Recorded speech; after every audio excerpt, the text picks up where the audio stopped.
The backup is finally, for the final time, brought to you by Tim.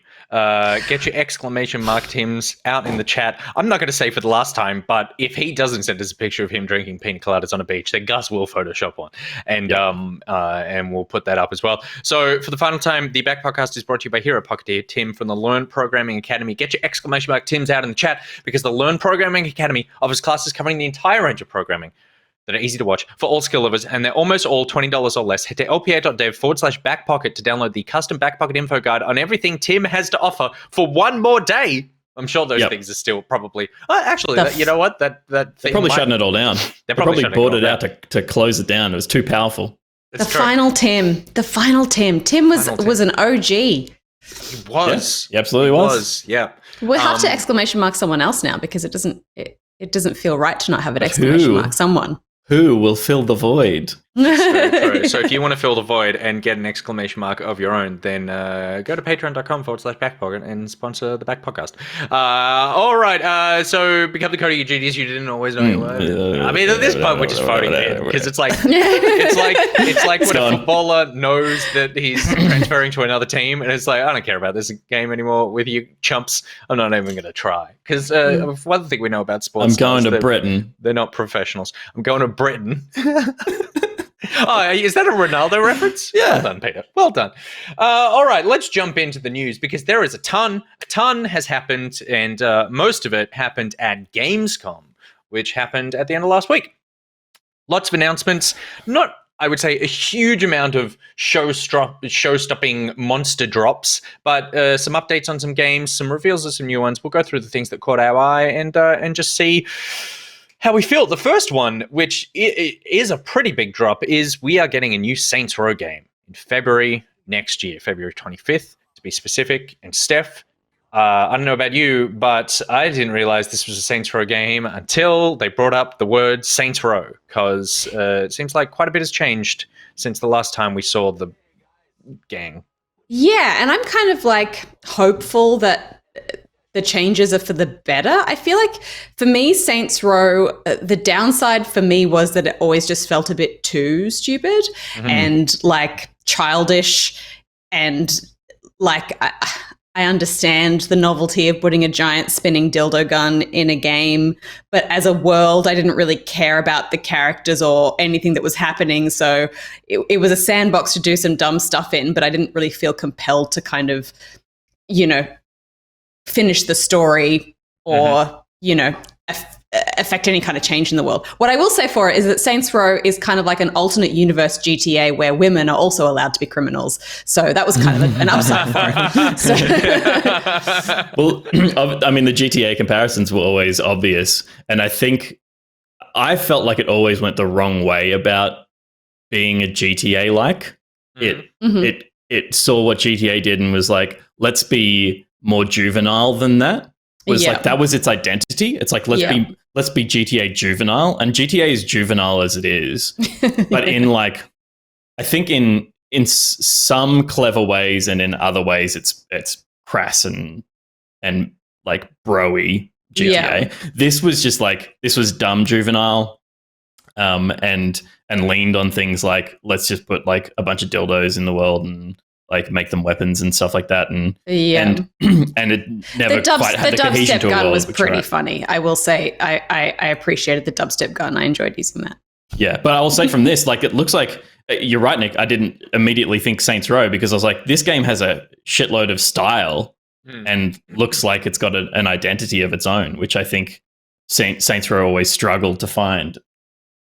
I think I'm probably warmer on Saints Row than you guys. It could be because I'm very juvenile myself, but I do, and I definitely think that lots of it was very dumb. But I think that particularly the last Saints Row, like, I'm fairly certain you ended that game being president of the galaxy, and you were a superhero at the same time.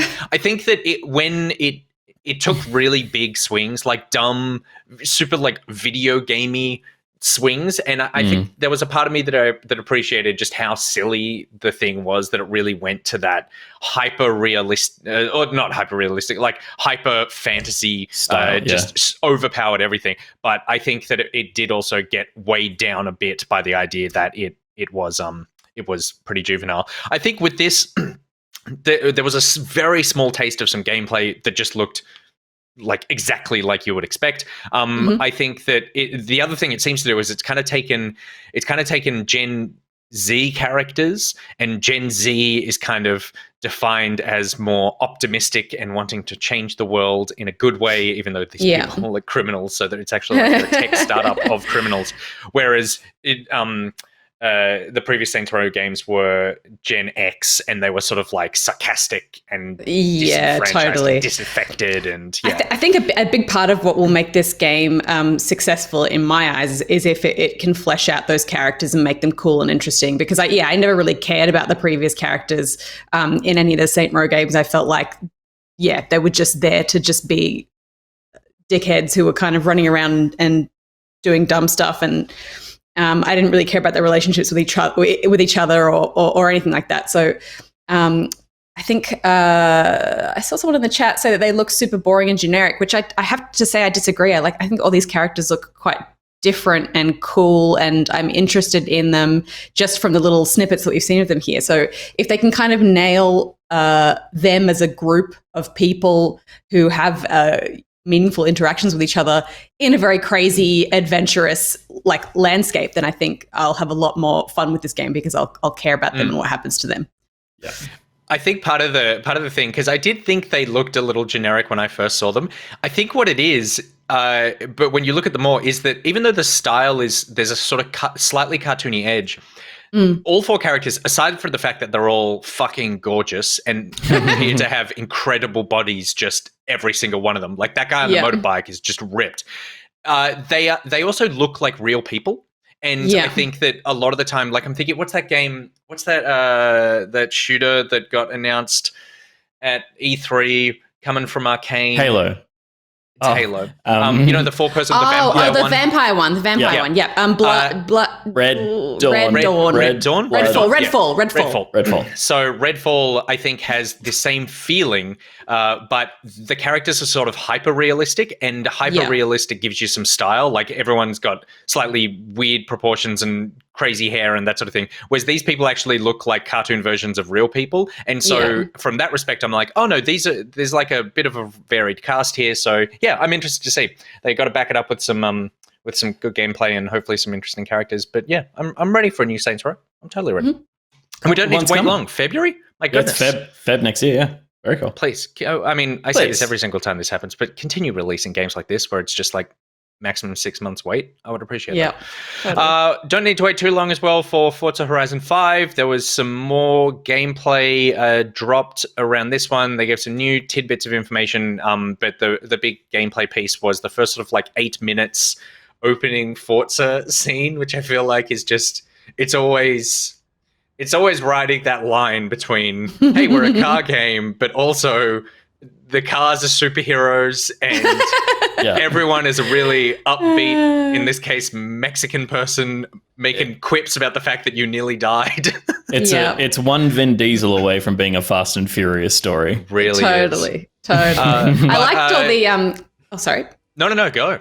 I was going to say, I liked all the desert stuff with all of the kind of dust storms and everything that you were saying. Like, I feel like they've really lent hard into all of the, beyond weather effects. They're like, what else can we kind of create in terms of a adventure environment that these cars can go through, and that you'll feel like you're, driving through some kind of apocalyptic storm, but still looks beautiful.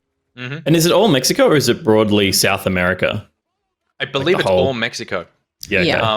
Because it's so much more interesting as a region with diversity compared to the British one. Yeah, I played Forza Horizon 3 a lot because it was Australia represent and had a blast. But I skipped 4 because I was like, I'm not really I don't need to do more of that kind of driving, and it doesn't look like it's got a lot of surprises around the corners. It just looks pretty, very pretty. Whereas this looks like it's going to be have that same kind of thing that the Australia one had, which was like I'm on the beach and then suddenly I'm in the outback. And here it's like I was driving along the top of a volcano and now I'm in like in a sand and all pit the kind somewhere. of tropical jungle stuff was really cool too. You really get a sense of the climate. I saw in the chat, who was it? Someone said, what car is going to be on the cover? Ooh. And it was someone. Oh, there we go. Dolphin Pants 4. And the answer is the Ford Bronco, which you just saw there, the yellow one, because it is one of the most popular cars in Mexico.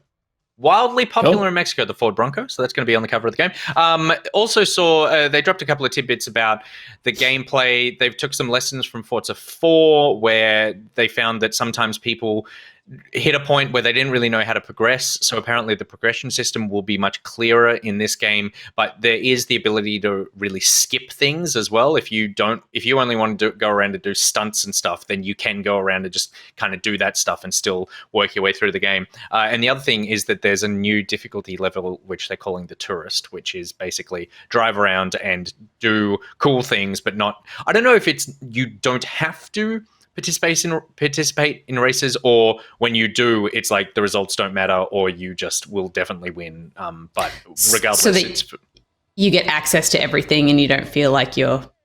Yeah. So your sense of progression doesn't get gatekept by the fact that you can't come first in every single race or whatever. Yeah, totally. Nice. And it's almost like a free roam thing, with particularly for Horizon. I think that's important because totally. it's just about showcasing locations, right? Even more than the cars, almost. Yeah. Yeah, I do think when they reveal anytime they talk, this sandstorm thing is so cool. This dust storm thing. I love it. Anytime they show gameplay of Forza, I really do think that it should be the law that they also have to show gameplay from last year's Forza side by side, because I'm constantly not impressed by it until I look at last year's Forza and go, oh yeah, they really have done a lot of things. But I'm just like, the more that it just looks like real life, I'm like, okay, well, I'm mostly just impressed about where you managed to put the camera in this documentary about cars. But, but I think I really need to constantly see that side by side. Yeah. Speaking of games that look similar, Marvel's Midnight Suns got an announcement. It's been rumored for a while, and this is the XCOM, Firaxis XCOM-like that is featuring the Marvel characters. Pete, you like yourself some XCOM? Not really. No, you don't. I haven't really. I don't dislike. Sorry, I don't dislike it, but I only dabble. It's like, it's they're puzzles that don't particularly excite me. I just find it a bit exhausting, that kind of strategy, and having to just replay things because you're losing people or whatever. And I couldn't think of a thing to interest me less in that type of game than Marvel characters that look like this. You're really the wrong person to throw this one absolutely. Look at all this like voodoo bullshit. But then I was like, the shitty version of Wolverine from the X-Men cartoon. Oh my god, you're making so many that is not the shitty version of Wolverine. None of this is interesting at all. Was amazing. Green glowy. There's Blade. Who cares? Move on. I love Doctor Strange though. Doctor Strange is sick. I like that he's getting to do some cool magic. I think the cutscenes look great. You know, they do. I think they're like very cool showcasing of all of the different characters, and I think as a villain, this is terrifying. The villain looks like someone out of StarCraft or something. Like I was almost like, have they stolen her? Yeah, she totally looks like Kerrigan mixed with someone else. But you mixed with a Twi'lek. What's a Twi'lek? Like Star Wars, the one with the big like tubes. Oh yeah. From that Mandalorian episode where she's out in the yep. I know these references now. You get to play as a brand new character called the Hunter, I believe. So you don't necessarily like the character you play as isn't going to be an established Marvel character like Doctor Strange or the shitty Wolverine, to quote Pete, but you will get to hang out with shitty Wolverine back at base and spend time with them in a sort of like Persona-like leveling system where you're not necessarily. Someone asked, "Are you romancing these characters?" And the creative director said, "You will be very, very, very good friends with them." And then in a separate interview, described it as decidedly not romantic. However, it will be as deep as friendships can go. And so that's friends with benefits. And there's nothing romantic. That you don't need to be in love There's with no your romance friends with in benefits. that. No. That's purely transactional. This is some Batman Catwoman stuff. This is just like, okay. You robbed that thing and that was very naughty. Which is how their relationship That's works. very true. I am excited for this. Sexual tension. Because I really like the XCOM games, but the XCOM vibe is just a bit boring to me. I like Marvel enough, and so that's fine. I just feel like it'll be something different. It will be interesting. I think they made a really good decision starting with this trailer. And apparently gameplay is going to be released sometime this week. There's going to be a gameplay trailer or showcase or something. Because I think that in a Gamescom trailer, showing gameplay of this, of like you have this cool trailer and then it's like Wolverine's just standing there doing this, waiting for his turn to move 4 spots and then not be able to move again. That might scare some people off. Steph, you look like you just remembered something. I just realized that's Ghost Rider. I remember seeing that Nicolas Cage movie that was so terrible a while back, but I had not heard anything about that superhero since. And that's Ghost Rider. Back, baby. Yeah, what an eclectic cast of heroes. Yeah. I guess I'm just used to seeing the Avengers, so it's interesting to see these random. But I'm with you, Nick. I feel like I'm not a huge XCOM fan, but attaching it to a franchise that I quite enjoy is probably more likely to get me into it than otherwise. So I feel like they've made the right choice. Yeah, totally. People in chat are saying that this is a new Ghost Rider, and it's a different Ghost Rider. It's not the character that Are you Nick telling me played. it's not Nicolas Cage? I mean, at this point, it probably is. He's in everything else. Yeah, this is the new Rider, the different Ghost Rider. They're all different. What do you mean? What does that mean? Is it an alternate universe? It's I don't comic book understand. stuff. They're Why is always it all different. I think it's like Miles Morales Tony is Stark, Spider-Man, but he's not the Peter Parker original Spider-Man. Yeah, So someone who is it? Robbie Reyes has taken over as Ghost Rider. It's still Ghost Rider though. Comic books are dumb. Moving on. A much smaller game, but something I'm super excited about. Cult of the Lamb. This trailer sort of dropped out of nowhere. I saw the chat during the live stream took a break from abusing developers and just being generally fucking awful, and to be excited about this one. And why not? Because it's super cute, but at the same time looks like a sort of slightly hardcore dungeony hack and slash vibe, and it's made by Australians. It's super cute. The art style is somewhere between like Adventure Time and Cuphead. It's like those kind of Steamboat Mickey eyes I'm getting from some of it, but it also looks kind of wild and imaginative in a way that maybe an adult cartoon would be. I love that this is Australian, and I'm so curious to see how this plays and how hard it is, because these kinds of games tend to be quite difficult. Yeah, it looks pretty bullet helly. Yeah. But in a fun way. I get Binding of Isaac with more colors on the palette. Yep. Vibes as well, for sure. Yeah. Or even what was that survival game? Don't Starve, totally. Don't Starve. Yeah. Is there co-op, and how many players can you play with? That is an interesting question. Looking up right now, I don't believe there is. Yeah, okay. No. But they say the description of the game is: start your own cult in a land of false prophets, venturing out into diverse, mysterious regions to build a loyal community of woodland worshippers and spread your word to become the one true cult. So it seems like there's probably an element, like we saw some base building type things there, and so it seems like maybe you're going out saving people so that they worship you. I don't know to what end, but I'm sure it's so that you can all just drink the Kool-Aid together at the end. But yeah, it's from the developers, Australian Massive Monster. It's a 3-person team, looks like, according to their website. So I feel like we could talk to them at some point, see what's going on with this game, and it's coming out sometime next year. But yeah, super cool one to keep an eye on. I love it. I love that.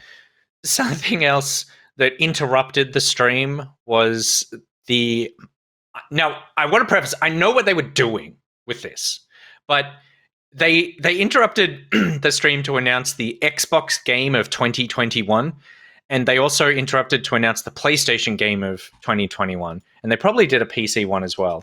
And the Xbox game of 2021 was Halo Infinite, and so clearly what they were doing was doing a sort of game of show style award, but they phrased it in the way that it is the best game of 2021, and all the nominees were games that have not come out yet. And it kind of cut to this German woman to announce this stuff as though she was in the future. It's like Keeley gets interrupted by a woman from the future to tell him that Halo is actually the best game of 2021. It was very weird, and I just feel like I wanted to point it out.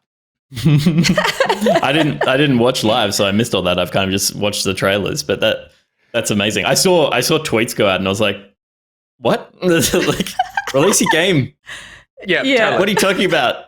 Like, because I follow all the Halo like social channels and stuff, and it's like honored to receive like game of 2021. Yeah, like, you're not out yet. I know, that's so funny, and it's so funny that they would like. I mean, I guess they're using it as a way to try and drive sales, but everyone else was just like, there were so many memes going around the internet of just like unreleased games getting random awards and stuff. Yeah, well, it was like so strange. Best in show is not an uncommon thing, but it's like. It's best in show, not game of year. Yeah. So it's like it's the wording. The year isn't even over yet. I mean, I'm sure it was like show something in our Gamescom Jeff Keighley-a-thon, and we will call you the game of the year as opposed to the game of the show. But yeah, I did say Alana, because I woke up in the morning and I opened Twitter. The first thing I saw was Alana Pierce just tweeted out, "Congratulations to Halo Infinite." And then I was like, what's that about? And then I looked at the replies, and it was just so many people in the replies like going, "Oh, you got to work for a PlayStation studio and you instantly shit on Halo. Go fuck yourself. Xbox rules, blah, blah, blah." And I was like, that's really strange. And then I saw that. I was like, no, Alana, that's a good tweet. That's a good tweet, and I support you. Yeah. Wait, what won PlayStation's one? I was trying to find out. I totally forget. It's so stupid even writing this. Game of the year, Gamescom. Where the award? Here we go. Gamescom Global. The awards for Game of the Year. Save, skip. Yes, I want to go to Gamescom. Love those ads. I accept cookies. And the answer is award winners. Oh god, there were lots of Halo Infinite. No, there were too many award winners. I don't know. know. Someone in chat might know. Let's just say that. Actually, what's coming out on PlayStation for the rest of this year? It may have been Elden Ring, because I saw Elden Ring and I saw the Marvel one in a news article roughly around this conversation. But Elden Ring's not PlayStation exclusive. That's and nor is Kenna. Yeah, okay, no. Say Kenna. Confirmation. Switch was Mario Rabbids. PS5 was Elden Ring. Okay. I mean, this is just so ridiculous. And we've spoken more about this than we did about Marvel Midnight Suns and Cult of the Lamb. So it's time to move on and talk about Flight Simulator Update. World Update 6 came along, drastically enhancing Flight Simulator's rendition of Germany, Austria, and Switzerland, which I feel like was only here because Gamescom. And this is like Microsoft had to this is their due for the time traveler coming back, the German time traveler coming back and giving Halo Infinite the award. So we'll give you Game of the Year if you give us 100 new landmarks in Germany, Switzerland, and Austria. There's Neuschwanstein. We went there. We went to Hohenzollern as well. That's nice. I don't think all these places. That wasn't Hohenzollern. That was something else in Switzerland or Austria, I think. But Neuschwanstein we have been to. That was Hohenwerfen, but we did go to Neuschwanstein. Yeah. Oh my gosh, this is like all of my Europe greatest hits. It's so exciting to be able to go to all of those places. I'm looking forward to seeing them and landing on top of Neuschwanstein. Yeah. Landing. Landing. Catapulting into. The other thing that they now in that little mouse. That little mouse. You know, I still haven't flown a plane that is anything comparable. Like, I haven't flown a plane in the midpoint between that little mouse sex plane and the 747 that we crashed into Sydney. So I really got to try something else out. They also announced that they're bringing a competitive multiplayer mode as well in an expansion, the Reno Air Race, letting you race against friends and other people worldwide. There's a futuristic helicopter taxi named the Volo City coming in November, but no word about the Top Gun expansion. Soon we will dogfight. And then the final two things, just wrapping up Gamescom stuff. Xbox Cloud Gaming is coming to Xbox Series X and S, which... Sure, but it's also coming to Xbox One, which means in theory you can have your Xbox One but play Xbox Series X exclusive titles on your Xbox One if you are happy to cloud stream these things. There's a lot of ifs and compromises involved in that negotiation, but it is technically possible, and that's if it comes to Australia. Yes, I think the thing with it as well is that it's like, do we have internet and infrastructure good enough yet to support cloud gaming? Like, as much as I want it to come here, I know that we'd be able to utilize it here and with the connection that we have now. But before, I've tried streaming over our network before, and it just was rubbish and awful. So I really want this to be a thing, but I also want it to be a thing that Australians can actually enjoy the way it's supposed to be enjoyed. Yeah. I still think it's never going to be like... I still don't think you're going to be playing competitive COD and stuff on it. Yeah. But Skyrim, hell yeah. Like, why not? Yeah. Even probably even racing games. Yeah. Definitely game. Yeah. There's plenty that'd be great to be able to access without having to just like download to your hard drive and as part of your subscription. Third-person action adventure style games that don't rely on critical timings and parrying and that sort of thing, you probably find. So we'll see how that goes. And then the final thing I wanted to just mention was a game called Stray Blade, which I think got announced at the Microsoft stream at the beginning of Gamescom. It's a RPG. You play as a rogue adventurer with a wolf sidekick. All feel like all of it sounds a little generic and whatever, but when I watched this trailer, the vibe I got was I really loved Immortals Phoenix Rising because it took the Assassin's Creed everything and the Zelda everything and just kind of compressed it down into something that was a little more tight and a little bit lighter. And I got vibes of this doing the same thing with sort of like much more action. I don't want to say Dark Souls, but Dark Souls style. I was about to say it looks. I'm always into games that are presenting more accessible Dark Souls. To me, this looks like a cross between like Dark Souls. I get some Monster Hunter vibes in there. Immortals Phoenix Rising or God of War. It looks really cool. The fantasy, I would describe this fantasy probably as a bit generic, but maybe it'll capture me with some interesting story. Yeah, potentially. To me, like you're right. There's not. It's hard to find that middle point between being Dark Souls and being like a kind of spammier action game with swords. Like I find swordplay in most action games like this a bit underwhelming. You know, you think about like Kingdoms of Amalur or even The Witcher to me was like good but not great. I'm sorry, Steph. Like there was more to The Witcher because of potions and stuff. There was more RPG to it, but like in terms of like the combat, it was like just like the combo is click light attack 3 times and then click heavy attack or whatever. Right. And so it's like it wasn't engaging in terms of like parries and counters and stuff like that. That stuff was all there, but I don't know. Just Dark Souls ruins the lighter versions of that for me. So finding something in the middle that's not as punishing, I think is an exciting thing. And this looks pretty cool. Like it looks like there's some fun enemies to fight that have attack patterns that are interesting to engage with as well. So yeah.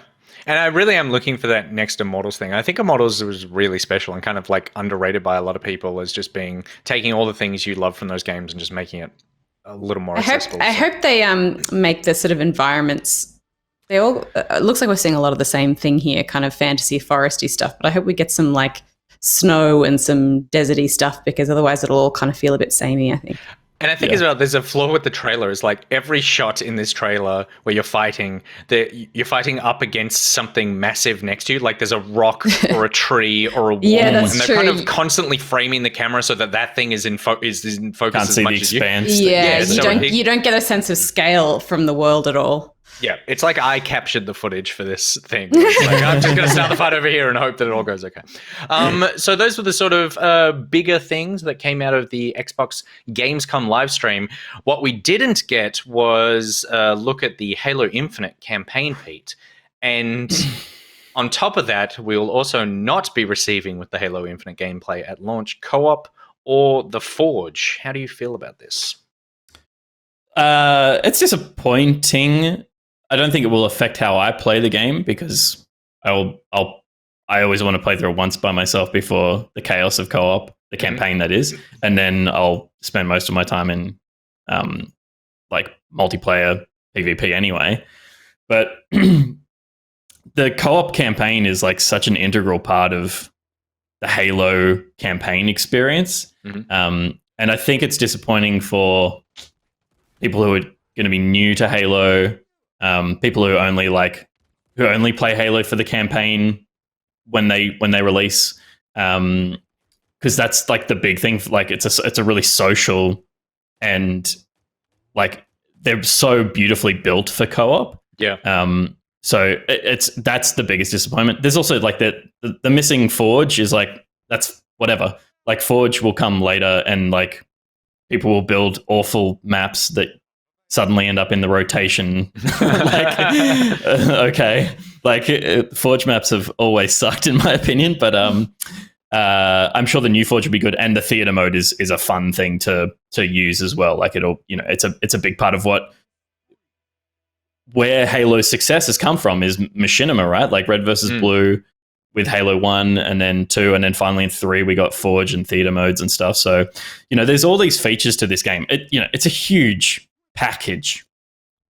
The two things that aren't coming with launch are not deal breakers for me. But I would suggest to anyone who wants to play Halo Infinite's campaign in co-op, just not buy it until it has co-op, because the only thing that you buy is the campaign. If you're throwing money into this game, you could play the multiplayer for free until that comes out. If you wanted to dabble in Halo before spoiling the story experience for yourself by playing through it solo, if you definitely want to play through it with friends. Yeah, I think I definitely want to play through it solo, so I'm happy to wait, because otherwise, if I co-op. Not solo? Yes. Yep.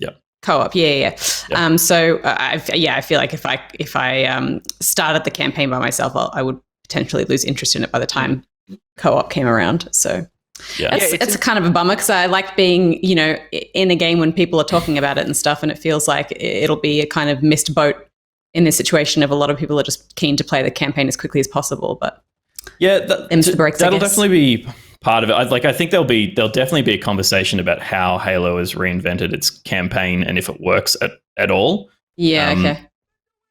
I think, having played in that first flight, that this multiplayer is going to have legs. And so people are going to be talking about Halo Infinite for a long time. But yes, in terms of the story, I think the conversation early is going to be about, did the campaign succeed? And then I'll be talking about Halo every week on the show. What we've been playing? Yeah. I'm happy for you. I'm happy how excited you are. Yeah. I think it's pretty amazing. I think it's most telling of like what state this game was in, that they are launching. I think you're right, Pete, with the Forge. Like the Forge is something that could come later, because it does feel like an update. Co-op with a campaign doesn't feel like an update, because it's like, well, if you've got the game, you've probably already played the campaign. So it does feel like something missing. I agree, it's not the biggest thing in the world, but I just go like, what the hell was going on with this game that this is the case where they're announcing right before release that they're dropping something that is pretty heavily identified with Halo is that sort of like co-op campaign. And it must have just been such a shit show, this whole title being put together, considering it's supposed to come out like a year ago. Well, the pressure as well, I think, for it to kind of succeed, because if this Halo doesn't succeed, it's like, is there really a future for Halo anymore? I don't know. It was the only thing that anyone would play for such a long time. And then games kind of really moved on and evolved, and, Bungie moved on to other things. So I feel like if this Halo doesn't do well, I can't imagine, us getting another Halo for a while. I mean, I don't think it's going to... Look, if it was an absolute flop, sure, but Halo 5 was the worst Halo we've had. And that's true. And we're getting another one. Microsoft understand the value of the IP. And I don't think Halo was necessarily... 5 was a commercial flop necessarily. It just was like pretty critically poorly received. Yeah. And as well, like I also don't necessarily think it's fair to say, like, the mighty did fall for sure, but also other games have come up and followed Halo's footsteps to kind of replace it. But also, it's like it was never always going to be king. There's a cyclical nature to this kind of thing, and also it was always just a console shooter. Like, there were always PC shooters that were played more than Halo. Halo is just a hugely popular game on console. But like Forge as a feature coming down the line, that's what happened with Halo 3. That was like Forge came after launch for Halo 3. But co-op is that's it. Yeah. That's going to be a big problem for some people. I think as well. No, go. I was just going to say, like, they've obviously done a lot of work during COVID to the back end of whatever they had for that demo last year. That work that was probably always going to happen, but people hated what they saw back then, like just bad shaders and whatever. And so there's been a pivot to make sure that the marketing of the game is good enough to impress people. And they are building by everything we've seen, they're building a Halo campaign in a way that we've not seen a Halo campaign play before. So the idea of just like putting another player in that world isn't necessarily the easiest thing, and it's clearly not the easiest thing to just throw another player in there. It might be that they could go, you can absolutely do co-op, but you have to play it at 900p, and then what does the messaging look like when they go, you could play 4K 60 frames, but you actually have to go back to 900p for the co-op here, and then suddenly the internet's like, Halo fucking sucks because they've made a compromise, and it's like they've really, because of how awkward the whole lead into this has been, they're in a hard position where I feel like they can't, even though they have already, they're making hard calls, and I feel like they just can't look like an underpowered game now. They can't look like they've undercooked this thing. So they probably took the PR hit on, even though it's a vastly different features rather than lacking fidelity. Yeah, I think even though it's a vastly different game, I think everyone is just so shaken off the back of the Cyberpunk fiasco that everyone's like, we need to take our time to make sure that what we're releasing is the completest, best version of the thing that we can do, because there's too much money in this to have that kind of disaster or anything even close to it. And I think as well, Christmas is really important to get this game out. Like, Christmas is a time where there are going to be a ton of Xboxes sitting underneath Christmas trees, and the game that is most identified with Xbox will be out then. And if they don't hit that date, then it's kind of like, I just feel like there's a really big missed opportunity there. So they've probably just gone, okay, let's pull out the things that aren't going to work, and we'll just bring them in later to make sure that we hit this date. Because I think that they could delay it to, like, they come out with those delays and we're like, we don't care if we delay it, we want to make sure it's good. But I think there's a point where it's like, if it's a difference between releasing it now and releasing it in March, then just like pull the shit out that doesn't work, release it now, and then put it out. It's just, I would love to see a documentary about the development of this game. And what Me too. And what is going on there? Because there's been some like changes in the people who are kind of working on the game and stuff as well, wasn't there? Absolutely, influx of people leaving, an influx of new people coming over and writing. It's like dropping a new Acts 2 will captain on a be ship. Staten returns. It is devastating for many, and I think a devastating blow to Halo as it's the identity of Halo, that family members aren't going to be able to play split screen co-op on Christmas Day. Yeah. That's my early memories of playing Halo, was just always with my cousin. We'd play through the whole campaign a million times. So when I was like new to shooters, it was one of the first shooters I kind of learned how to play on console. I remember like picking up a controller and it being inverted, and was like, why am I always looking at the sky? It was a training ground for me for sure. So we will be playing Halo pretty soon, but you will need to wait for the co-op and for Forge. What you won't need to wait for is, if you're a game developer, you can start using EA's accessibility-related technology patents. That doesn't sound that exciting, but would be if you're a developer or someone who needs these accessibility things in-game. Free, because EA have made them commercially available to anyone, even its competitors. In an announcement last week, the publisher said that it was making a patents pledge, promising to make 5 of its patents available for free and without repercussion to anyone who wishes to use them indefinitely, as well as any future accessible technologies it develops, which is a pretty cool move. So the patents that they're making available, most of them came out of Apex. There's the ping system from Apex Legends, which was a really easy way. Like, that ping system was so good that a week later Fortnite introduced it. I noticed Back 4 Blood had it too. Like when you ping like the birds that kind of set off the hordes and stuff like that, a little bird icon shows up. So there's like specific icons that you pin on the map that give you a very clear indication of what's there without you having to like pick that icon yourself. Totally. And so if you haven't played Apex, the way that the ping system works is there's the obvious sort of like ping a location on the ground and like indicate that people go there. But it basically had contextual things where if you ping ammo, if you ping enemies, if you ping with different kinds of weapons, different kinds of locations, it goes, there's a door here, there's ammo here, this gun is sitting here, this person is over there. So it basically removes, in a genuine way, the need for you to verbally communicate with anyone when you're playing online, because you can do it well enough with this ping system that contextually understands what you're trying to say. So that patent is going to be out there as well.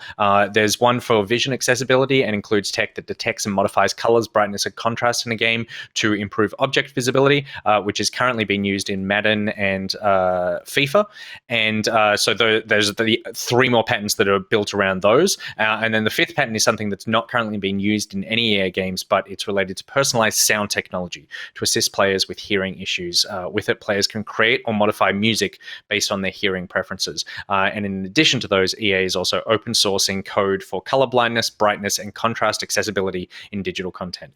And I do feel like EA has been a publisher that for years was just like, everything that's wrong with video games is EA. And I think that they have sneakily started to really turn that ship around with some cool games they're putting out, moves like this where it feels like they're giving back, stripping loot boxes out of everything, and Activision is now taking the heat for being the worst. But this is a great move.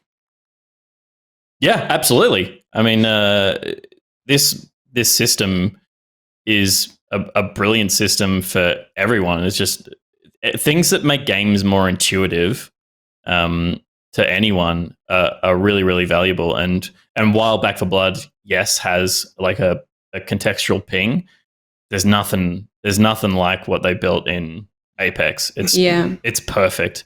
And for devs to be able to plug these things into, even Halo, even 343 could plug something like this into their game now. Yeah. And because EA has made it accessible to them, maybe it doesn't work as easy as going like copy paste the code in to your completely different engine. But being able to see how it works is going to allow developers to pull things apart, put them back together, and make sure that they work in their own games. And we'll see more and more of it in in games going forward. I do like that it's becoming more commonplace for there to be options to communicate without voice chat, just in general across games. Like quite often it's an accessibility thing, sure, but it's also that sometimes people just really don't want to have voice chat on. They want to be able to communicate with players. They don't want to have to use their own voice because they don't feel comfortable, and they don't want to have to hear other people using their voice in case they're going to get like harassed or whatever. So by providing a really good set of communication tools, even in like Sea of Thieves, when you can like say there's a ship over there, or I see an island, or I've got the chest, that kind of stuff is really useful to be able to have like effective tools of communication without having to worry about, kids yelling racist stuff. Totally, yeah. For shock value. Yeah. And even beyond accessibility, people like me, I'm currently rewatching The OC while I play video games. I don't want to have to talk to anyone because I'm rewatching The OC while I'm playing Destiny with the sound off. So this, that shit allows me to do that as well. So good movie. Yeah, Apex is like the only game that I've ever played that is like competitive and requires communication that I've never felt it necessary that I have voice communications with my team. Yeah, you can communicate everything so quickly and effectively with their ping system. So great. Cool. Bring it on. Also bringing on Elden Ring preview. We didn't get to see anything, we being the general public, but there was a 15-minute hands-off demo shown to a select group of games journos, showing a lot of details about Elden Ring. And Pete, there's not a huge amount of sort of spoilerific kind of things here, but there was some cool things announced around the way that the game is going to be working in terms of its map and its open world. And the biggest one being that the open world system is sort of working as a normal open world where you can ride around and teleport between places and that sort of thing. But then attached to these areas, there will be small dungeons that were described as pretty basic, like running through pretty standard dungeon style, go through this thing. Think like a Lost Cavern or something. Lost Cavern in Destiny? That's what I'm talking about? The little... the Lost Cavern. Those little things where you go in and I've totally derailed it. Lost Sectors. Like a Lost Sector where you go through and you go like, oh yeah, this is just like a little area where you're fighting through, or the dungeons in Zelda Breath of the Wild. But then there's also these legacy dungeons, which are really big, almost, and let's think like raid style, even though it's not co-op, these really big designed, fully featured dungeons attached to each open world area. So each sort of like part of the map will have this big legacy dungeon that you'll go into. And that's sort of like a much more traditional Souls experience of going through a much more contained space there. Pete, like we've spoken about Elden Ring quite a bit.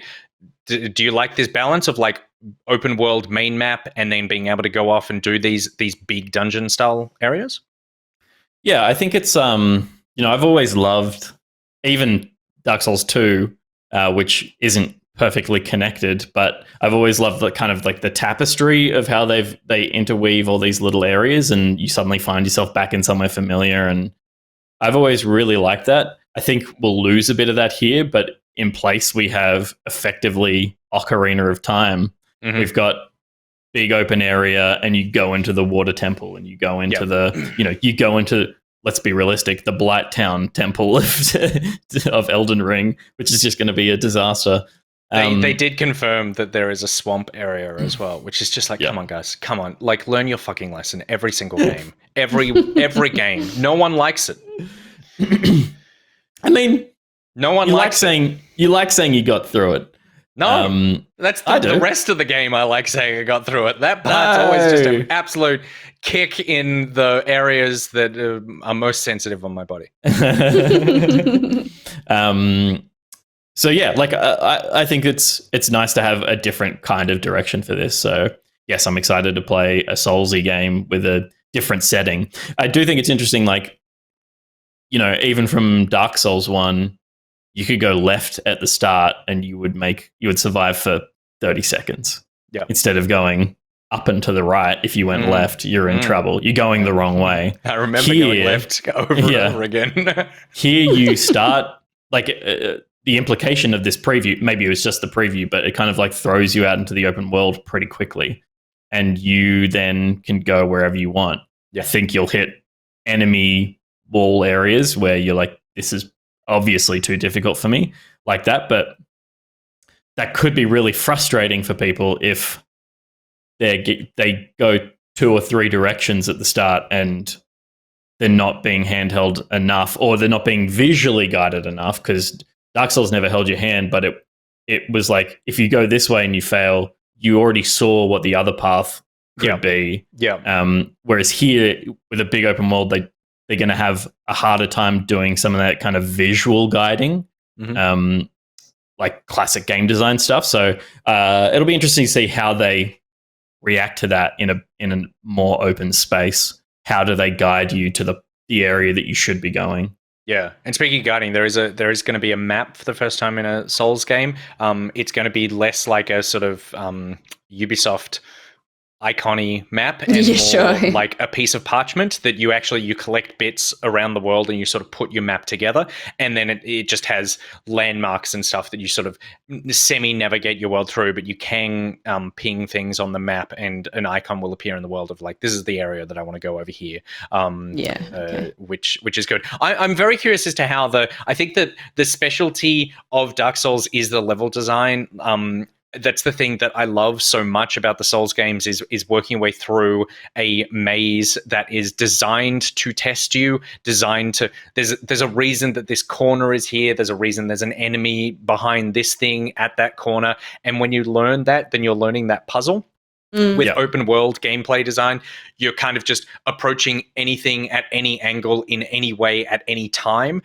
They mentioned in this gameplay session that there was like a carriage being drawn along a road with a small group of enemies with it that you could just like go and attack and therefore loot. But then also there was a group of enemies that one of the that they saw were attacked, and then randomly a dragon just came down and killed everybody. Flew off. And so it's like I guess that it takes away some of that bespoke design and puts in place the evolving world of an open world. But I've always been a bit worried about that, but then I'm really heartened by the idea of having these dungeons there that do feel, because I think that linear game design gets a bad shtick, and I think that there's a general sense that let's move everything towards like open world, make your own fun, whatever. But I'm like, no, in the same way as like, I would never want to watch a movie where someone is just making it up as they go, and then I need to incorporate my own thoughts into the film in order to make it fun.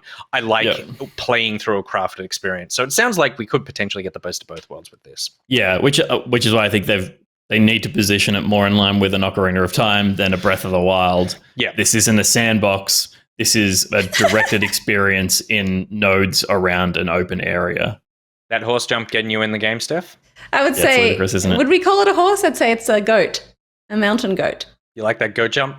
Yeah, I liked it a lot. I think we would call it less a goat and more a spring. But yeah, Elden Ring coming out in January, very, very soon. Last couple of things, and then we're done with the news. We'll just burn through these really quickly. So I completely missed that there is an Asterix and Obelix game coming out. It's a sort of, unfortunately, it's one of my least favorite genres of game, and that is a sort of beat 'em up. It's called Slap 'em All. But I did want to mention this. What genre would you have preferred this game to be? Because I'm trying to think about how it could have fit into video games, being such a classic but very old. South Park Stick of Truth RPG. Yep. Yeah. Okay. Yep. Totally like a take on the Normans. Your little Gaulish village is under attack, and it's a base builder. It's a whatever. Anything except for the side-scrolling beat 'em up style genre. But I did want to shout this out because it looks fucking gorgeous. It looks exactly, and I loved these comics so much. So much of my school youth was spent sitting in the library during lunch reading Tintin and Asterix. And my God, I love that we live in a world where this sort of thing is possible. Visually. Yeah.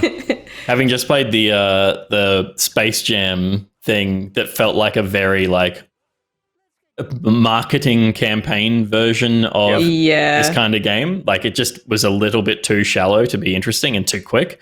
This could be I'm like excited to play one now, and this could be it. Yeah. It's also like, this is for us, right? Like, is Asterix something that kids... Like, I barely remember it. I feel like I'm familiar with the characters in that I've seen them, but I don't remember reading the comics or anything. Were they in the newspaper? No, I don't think so. I don't think I saw them in a newspaper. They were just in the school library. There was like... That's where they were. They were in the school library. They were written. They were written for school libraries. And like, I had audiobooks of Asterix novels. They were, if you ever read Tintin, it was exactly the same thing. Just like long cartoon, but gorgeously drawn and very, very funny. So yeah, and it just looked exactly like this. So very, very, very exciting. Nebula1788 says my 14-year-old has read them. So Nebula's keeping it alive in the generation to generation. Awesome. Good on you. Thank you very much. And then finally in the news, we saw last week a very cool little, gameplay experiment, I suppose, that a YouTuber called Ruben Ward, who is an Unreal developer, has been remaking games in Unreal Engine 5, and he's done Call of Duty Modern Warfare 2 and a few others, and his latest one was the best one, and it was a remake of The Simpsons Hit and Run.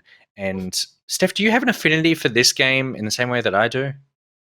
Not really. No? Oh my God. But I love that people are, doing this kind of thing where they're like, man, this game is really special to me. I wish that I could just update it for now. And then they're like, screw it, I'm going to do it. And watch it. And also kind of taking us through what that process is, because I think that's the most interesting thing, is sort of watching his sort of developer diaries as he explains how he sort of animates things and does stuff. It's really cool. It's so worth watching. His channel's called Rubes, Reubs, and it's like a 12-minute video where he talks through how he put this together. But I mean, this is an iconic game. It's a game that is constantly being clamored for a remake, and it was so impressive that one of the original developers, the lead designer on the game, the original Joe McGinn, commented as the top comment on the YouTube page, saying, "Amazing what you accomplished, really gives a taste of what a full modern remaster could be, impressive work." And then when asked later about IGN then also spoke to a Simpsons writer who explained that trying to get this game remade, while they would love to see a remaster version of it, it would be a complicated corporate octopus to try to make that happen. So this could be the best we get. That's amazing. A complicated corporate octopus is a band words. Name for sure. Someone take complicated corporate octopus. I like that. But this game's just like so beloved, and I love it, and it's totally worth checking out that video. So that is everything that happened in video game news this week. Oh my God. Nice.